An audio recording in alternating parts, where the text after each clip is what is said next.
पंचायत राज विभाग बहुत गुड़े दायित्व निभाउथवा दृष्टि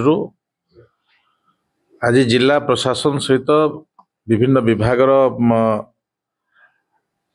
कर्मकर्ता प्रशासनिक अधिकारी उपस्थित थे। आमे संबलपुर जिलार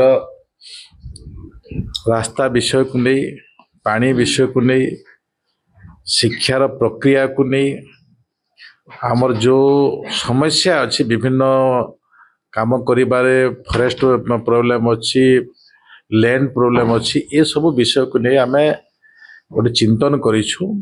संबलपुर जिलार केते आमे रास्ता तैयारी करिबार अच्छी, केते किलोमीटर आमर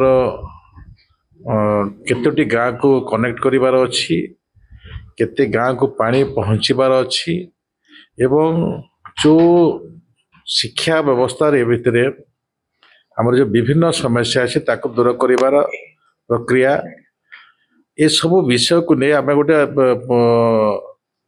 पुंखानुपुंख आलोचना करिछु।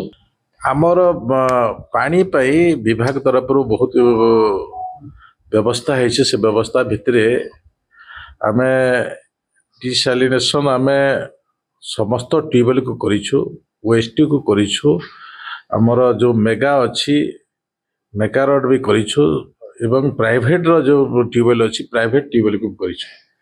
ओडिशा प्रदेश रो 5,30,000 ट्यूबवेल को आमे ब्लीचिंग जो सब विशोधन करिछु, एवं जोटा प्राइवेट अच्छी प्राइवेट को भी करिछु। आम पाखरे जो अच्छी मेगार आमर 15,000 मेगा ओएसटी को भी आम डिसैलिनेशन करिछु, एवं यह थरे नुहे दी थर करिछु। पुनर्बार किमिति संक्रमण हेबनी होइचा किमा लोक कष्ट पाइबेनी से प्रकार भी व्यवस्था भितर आमे काम करूछु।